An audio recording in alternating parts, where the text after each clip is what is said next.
Hello and welcome to Drilling Insight. I'm Jeremy Verduzco, host and editor of National Driller magazine.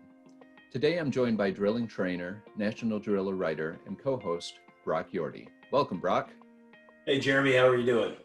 I'm excellent, and just appreciating today.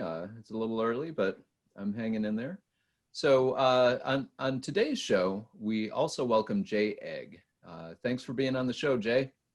Thank you guys for having me. I'm looking forward to this, interview. Thanks so much. Well, we appreciate your expertise. So Jay has worked in geothermal for more than 30 years, helping to educate and advocate for ground source heat technology.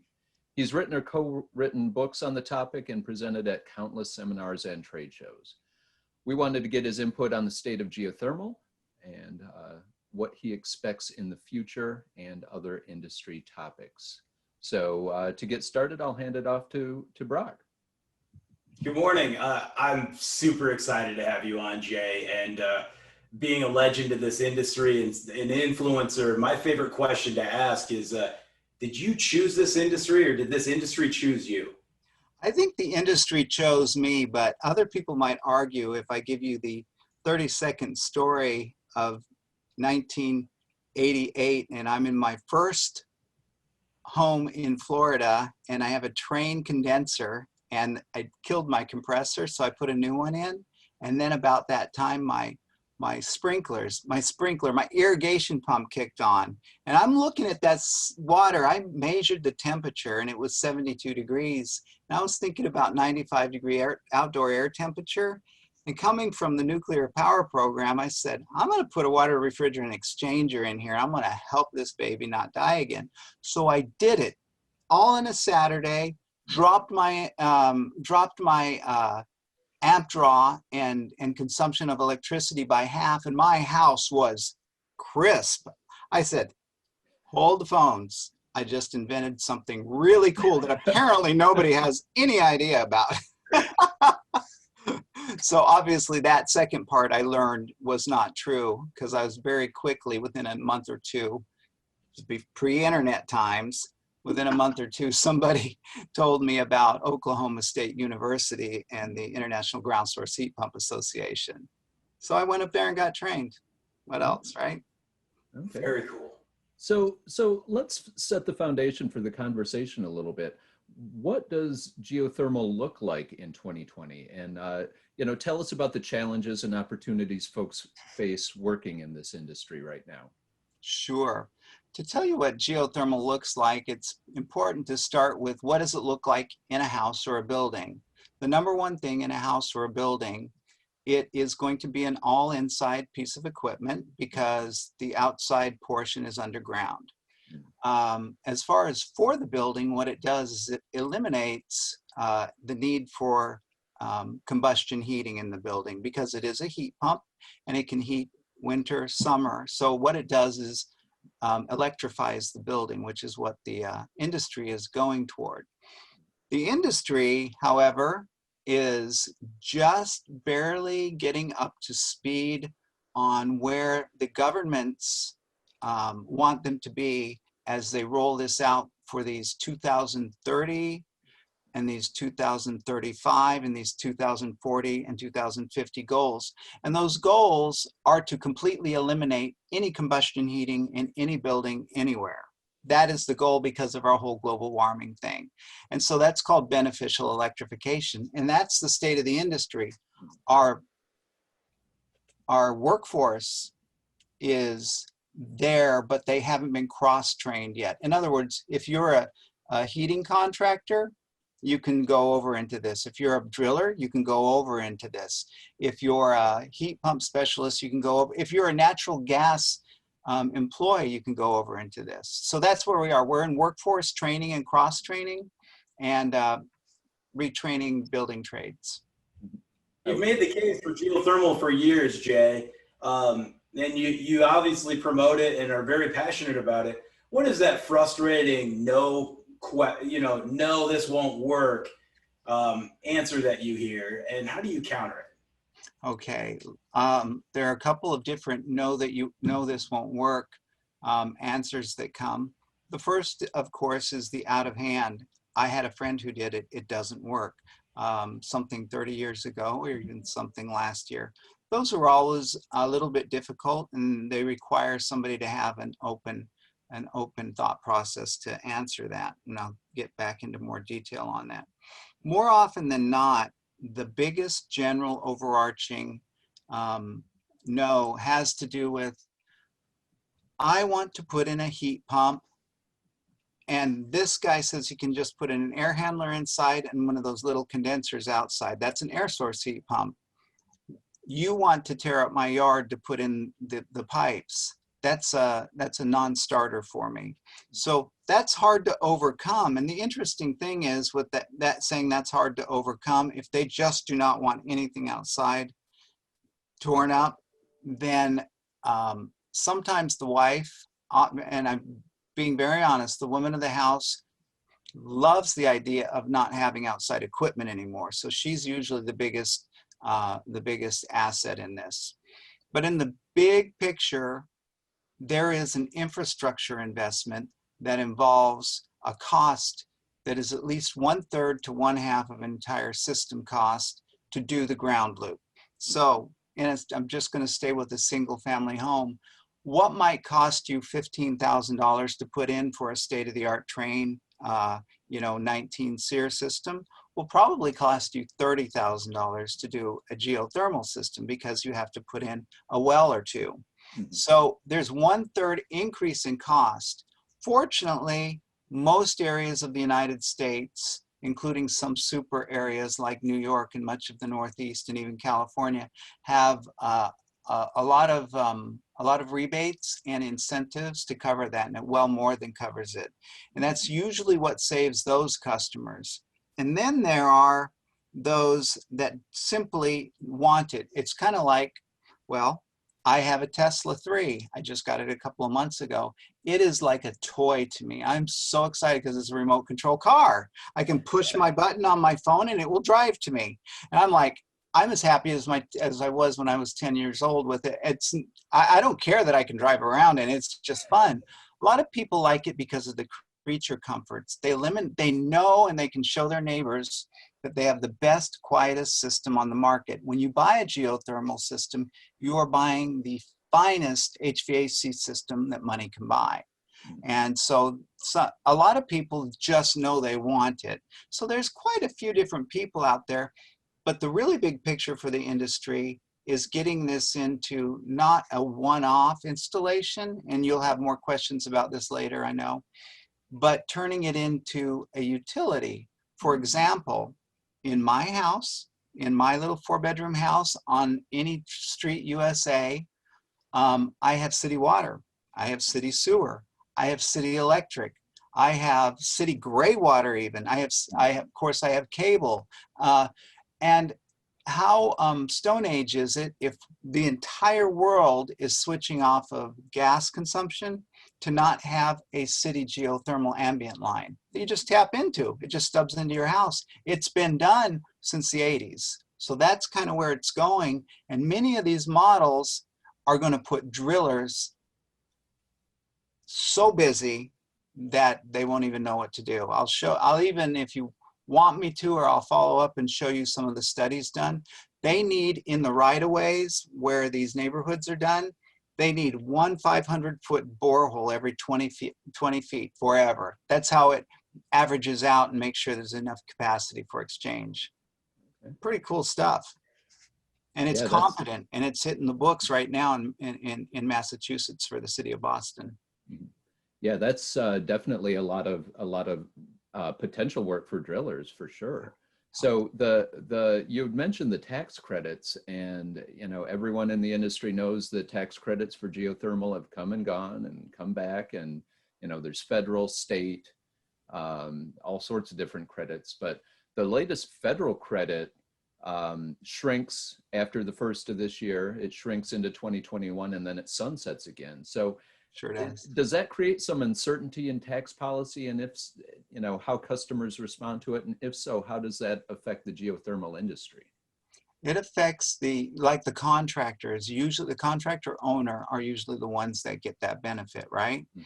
They share it, they do whatever. And it does affect them where they're not getting as much of a rebate. I have heard when I talk to contractors such as in New York, I seem to do a lot of government work in New York, and it's very difficult when it's dropping. People will hold off starting jobs till they hear the new omnibus thing came that added the next rise, and then they'll do it all. It drives them crazy. Meanwhile, I, as an engineer feasibility guy, they keep designing them. They don't care that it's going out. So I would not like to be a contractor. You're totally on the yo-yo string. It's very difficult for them and for the drillers. However, just as long as we're on tax credits, the state of New York has a lot of money to give away. It's called NYSERDA, that's the New York State Energy Research and Development Authority. And every state has something like this. They get a little bit off of the electric bills for everybody, which helps them implement green programs. They have so much money to give away. They have, for example, in New York City and Westchester, they've got the entire federal tax credit, the normal state tax credit, which is $1,500 a ton, and $5,000 bonus right now. And that's because in New York City, they have a moratorium. They are not hooking up any new gas customers because of capacity. So by the time you get done in New York City or Westchester, which is an upscale area north of the city, you make money by going with a geothermal. And I'm sure that they've been busy. One of the big residential companies there, Dandelion, which is a Google X spinout, has done 1,000 systems there, so that's pretty good, for a company. I did 1,000 a year when I was in my heyday, but that was in a great big area. Yeah. Well, with working in several states across the country, being an influencer, if you were given the magic wand to create a policy or regulatory structure that would better support geothermal, what does that look like to you? I'll answer that by giving a couple of examples of something that has worked really well. One example is in Valley Stream, New York. There was an elementary school that was installed, and they got together with American Water and the New York State Department of Public Service, and they said, let's heat and cool this school completely on exchange from potable water. So they went in and they put in a separate exchange building that all it did was grabbed BTUs off of the potable water and put it back in to the potable water line, because it's a double wall titanium exchanger, or they sink BTUs into the water depending on if it's summer or winter. This has been in since 2016, has performed marvelously. It's a 40,000 square foot school that was on gas and had never had air conditioning before. So this was a precedent. Now to go very close by, just to give another example of that, in Toronto, they pull in their drinking water from Lake Ontario. And they pull in the drinking water for all of downtown there. And what they do is they send that through a bank that would fill an airplane hangar, a large airplane, passenger airplane hangar, full of exchangers, and exchange that water to make chilled water for the entire downtown district, 73,000 tons. So there they have an opportunity. It becomes an infrastructure thing where the geothermal is distributed to all of downtown. That went in 15 years ago, and it's gone so well that they are tripling the size of that. And there are drillers like crazy out there on the street to catch peak areas. They've got to do extra drilling, drilling fields where there are extra exchanges for source and sink. So what I see, the big answer, and I could go on and on about other programs where there have been centralized ambient geothermal distribution. I said this in 1995 on a network television program where I was being interviewed in Tampa. The gentleman who interviewed me said, where do you see this going? I said, at this rate, I see within 5 years, and that shows how young I was, things don't move that fast. Within 5 years, this has the potential to be an infrastructure-based technology where you just tap into an existing ambient geothermal district line. And then it's the government's problem to make sure that line stays between 40 and 90 degrees. It would be just for geothermal, and at the end of the neighborhoods, they would have a well field or a cooling tower or even a boiler if it was a very cold place and they just needed that for emergencies. Either way, when it becomes infrastructure, then people never have to worry about loops again. What a messy thing that they never have to think about again. Just kind of like your average in-city person never has to think about a water well. He hooks up to the city water. That's where I see it going. That's when we're over the top.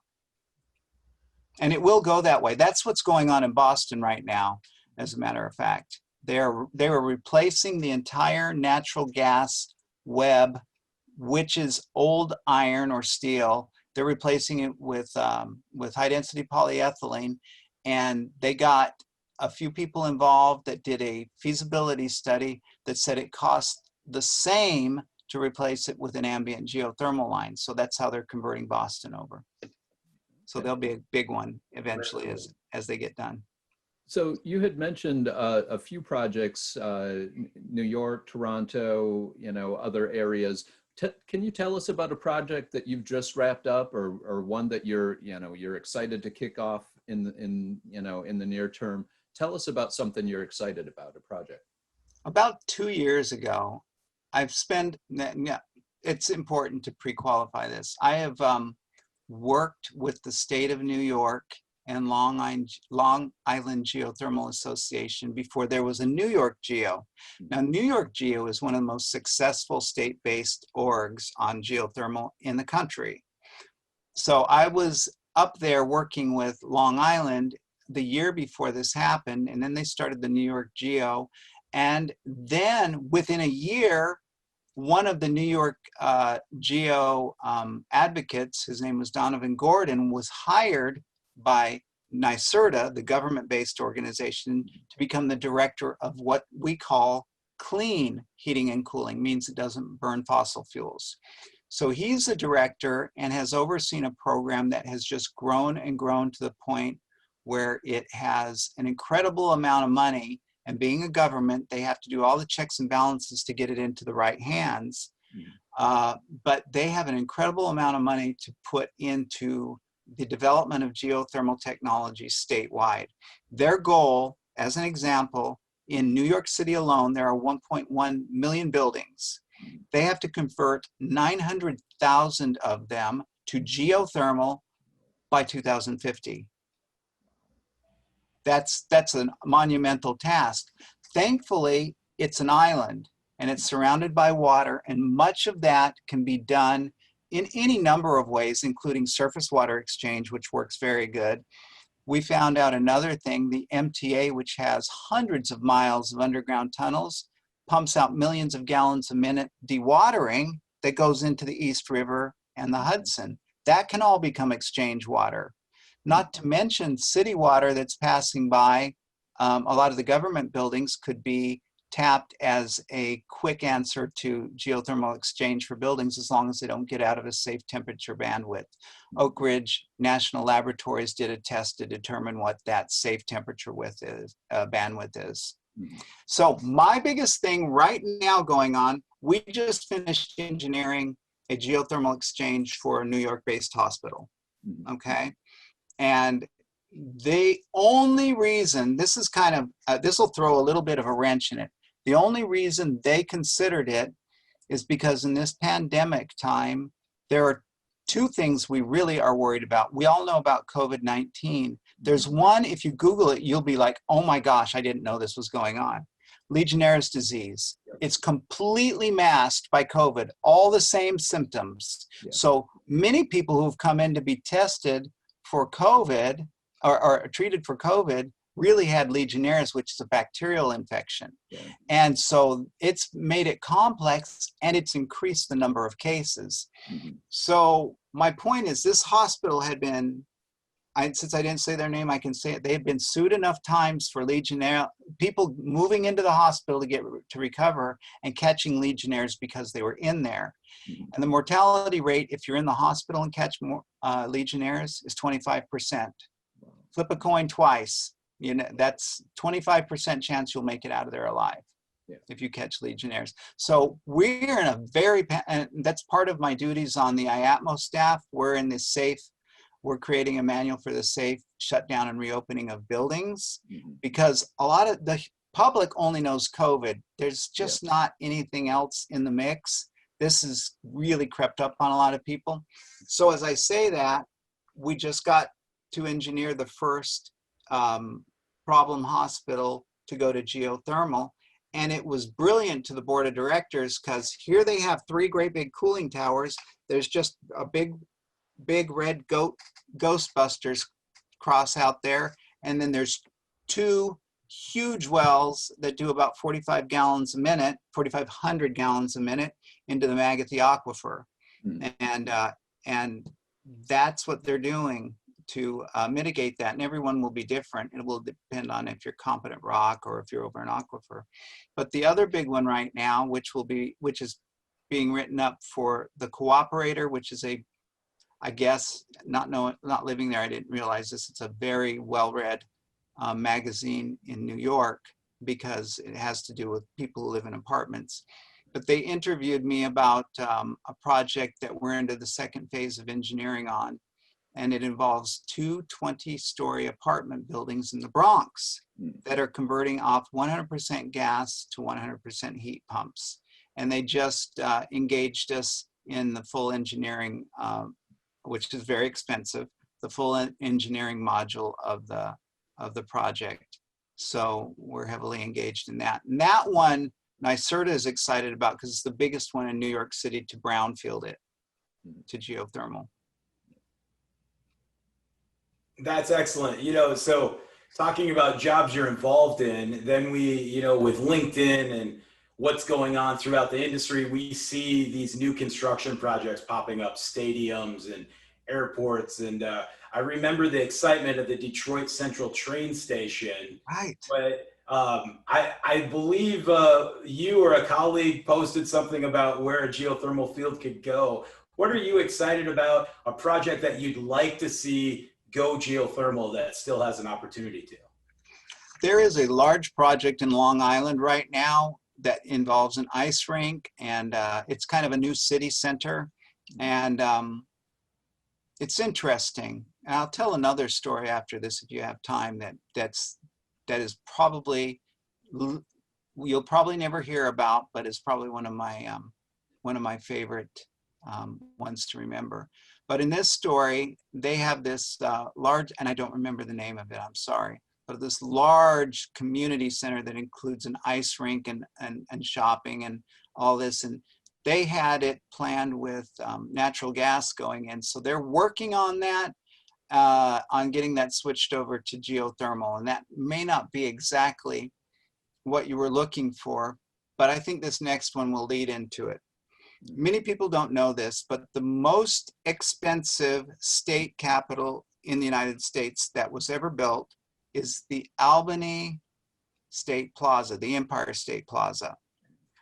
If you don't know about it, a couple little factoids. Its value is $2 billion, and it was built by Rockefeller when he was the governor.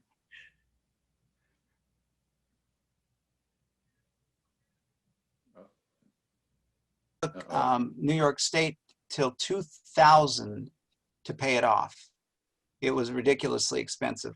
The point is, it was all heated and cooled by high energy steam. And when they were getting ready to upgrade the system, somebody told me about it. So I, pro bono, went and started writing articles. And 3 years later, they've ripped out all their old plans to go with CHP. And now they're going fully electric and putting in electric chillers. And so I do know that a person and people can make a difference. And the state really didn't want to do this, but something I'm starting to realize about government is, even though they know they have to go completely green over here, this product's already moving. Don't mess with something that's already moving. And we messed with something that's already moving and caused them to go back and turn around. And that almost got me blacklisted, but at the same time now I don't know, I may still be blacklisted, but nobody's told me I can't come back yet. I really upset a lot of people on that one. Okay, you cut out a little bit when you said built by Rockefeller. Yes. What was Rockefeller's involvement? How did it get to $2 billion?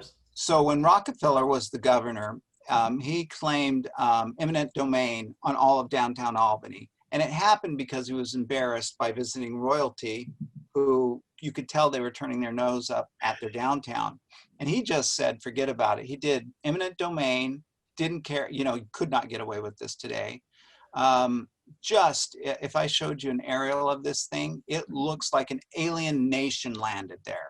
It is so surreal. You can't even imagine it. Most people don't know about it because it's still a dirty little secret because it was forced by Rockefeller. But if you Google Empire State Plaza, you're not going to believe what's there. Nothing is built like this. Nothing is built like this anywhere else. It is its own thing, and it was his thing. And it literally, he built it in the 60s. It took the state of New York till 2000 to pay it off. It was so drastically overly expensive. So speaking of expensive, obviously drilling process is, disruptive and requires a large capex to get involved. And there's so many different industrial drilling aspects, from water wells to cathodic and geotechnical and caisson and that stuff. And then we have geothermal. And every couple of years we get ramped up, and we have great companies that step in and they get into geothermal, and then things, slow down. What advice can you give to drillers about geothermal? What is your recruitment pitch to get us some good, reputable geo? And there are some great companies out there. Yeah. Two things are this: you really got to be your own person, and I think you know that. Become an approved installer, accredited installer through IGSHPA, which is now Geo, and get listed with them, because without exception, I tell everybody, I got a call from some guy from California Monday. I sent him the link to the accredited installer page from that state. So it's the best thing for me to do, and it feels right. So I say, get an accredited installer and get registered with the local state, because like with New York, if you get registered with NYSERDA, they will put you on an automatic funds transfer, so you don't even have to worry about it. And they really want to give this money away. All you got to do is prove you have the $2 million insurance and liability, and it takes a little while, but it is the best thing in the world, because the minute you send the email, you get the funds for the invoice. And plus, in my case, and I'm not the exception, if you're on their accredited list at the state, it's one thing to be on IGSHPA's accredited list, but if you get on that state's accredited list, you're going to be busy. There's no two ways about it. No matter what the situation is, it's not slowing down anytime soon. If I were a driller, I would be registered just exactly that way. I'm an engineer, so I'm registered that way with the state. You go onto the state website and you're looking for a flex tech consultant to do feasibility studies, I'm right there. And so, yeah, just got to open up that portal to bring the money in. Yeah. So Jay, you had mentioned IGSHPA, and for ages they've been the training source for folks working in geothermal. They just announced recently that they're transferring from their longtime home at Oklahoma State University to be with the Geothermal Exchange Organization. What does this say about the industry? That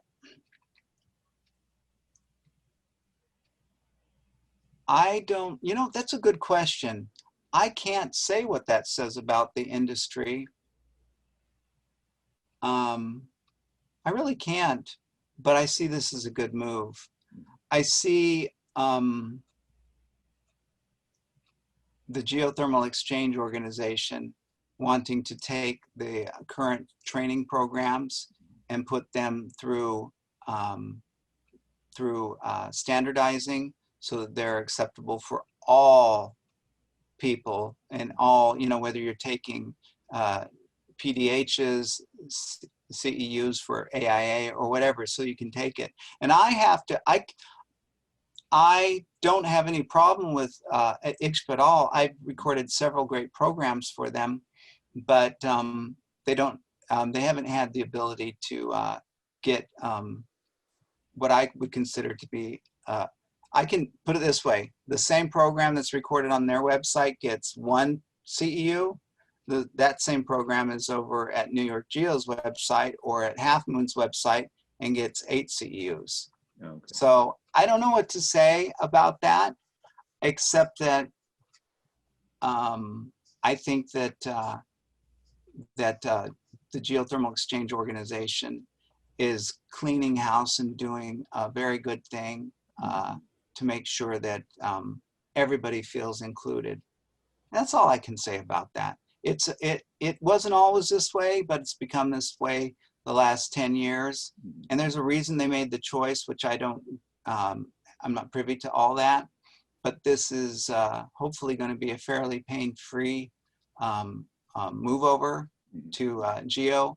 And I think that we're going to find that they are going to do a remarkable job of making it affordable. It'd be like dealing with Atmo or dealing with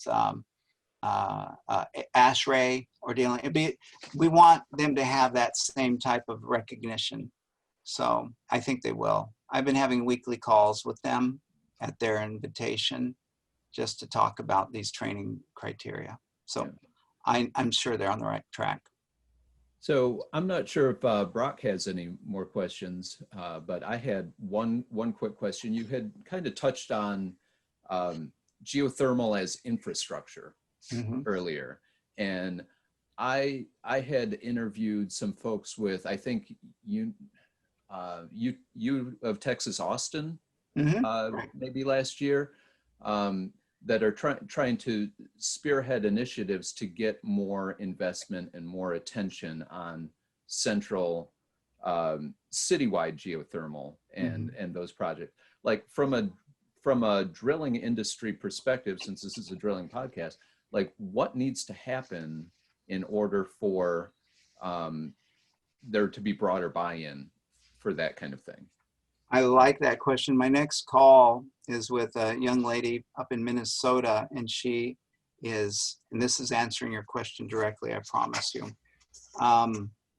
She is with the, give me one second, Minnesota Environmental Partnership. And she is in a position, she talked about the hundreds of billions of dollars of fresh water pipe they've got, drinking water pipe they've got to remove and replace. And this, the number one thing we need to do is, and this is what I'm telling New York, I haven't had much luck yet. Whether you're sewer, water, electric, we've got to get all these, and I could go on, but we got to get all of these to go through a vetting process, get them out of silos and see what can be used together for exchange. And that is the number one thing that needs to happen right now. For example, in New York, just last year at this time, I'd been contracted by a city in Western New York to, while they were putting in new water, to do drinking water exchange through city-owned exchangers for the same houses. But the New York Department of Health had an old regulation on the books, and they simply were not allowed to let that happen under any circumstances. Meanwhile, right up across the other side of Lake Ontario, they're doing it to the tune of 200,000 tons of exchange. And meanwhile, they're doing it down in Long Island. And over at Stanford University, they just did a large revamp where they're using drinking water and for drinking water to do exchange for their chillers, primary exchange. So I could go on and on. They've been doing it in Stockholm, Sweden since the 80s.